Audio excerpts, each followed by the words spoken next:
Hi friends, good evening everyone. আজ আমি যেতে চলেছি নর্থ বেঙ্গলের উদ্দেশ্যে। আর যেতে যেতে যাওয়ার পথে এই ছোট্ট ভিডিওটা আমি তোমাদের জন্য আপলোড করেছি।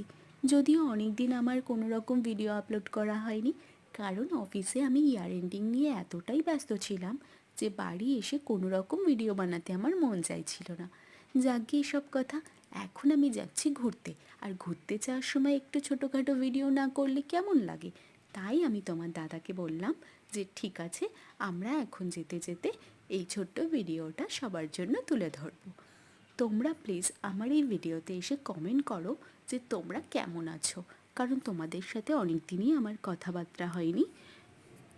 আর তার থেকেও বড় কথা কি বলো তো, আমি এই চ্যানেলটা কিন্তু নতুন খুলেছি, তো তোমরা প্লিজ একটু সাপোর্ট করো আমাকে।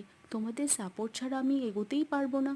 তাই তোমাদের সবাইকে রিকোয়েস্ট করছি, যারা আমার এই ভিডিওটা দেখছো প্লিজ আমায় একটু কমেন্ট করো আর আমাকে একটু সাপোর্ট করো আর আমার পাশে থাকো। তোমাদের সাপোর্ট ছাড়া আমি কিছুতেই এগোতে পারবো না, জানো।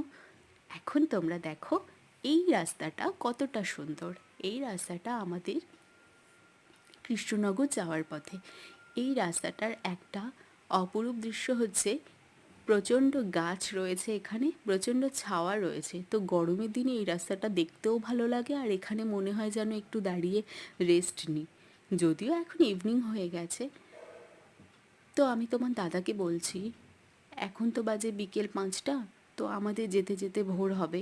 তারপর আমরা ঠিক কোথায় যাব নর্থ বেঙ্গলে? প্রত্যেকবারের মতো এবারেও আমাদের কোনো প্ল্যান হয়নি, জানো। কারণ আমরা বাড়ি থেকে বেরিয়ে কোনো রকম প্ল্যান করি না। প্ল্যান যে কটা আজ অবধি করেছি সবই খালি ক্যান্সেল হয়েছে। তাই আমরা একদম শিলিগুড়ি পৌঁছেই ডিসাইড করব এক্স্যাক্টলি আমরা কোথায় যাব। এখনও আমাদের মাথায় সেরকম কোনো প্ল্যান নেই, বাট আমরা ঘুরতে বেরিয়ে পড়েছি। দেখতে দেখতে আমরা শঙ্কর মিষ্টান্ন ভাণ্ডারের সামনে চলে এসেছি। তোমরা আমার সাথে থাকো আর দেখতে থাকো।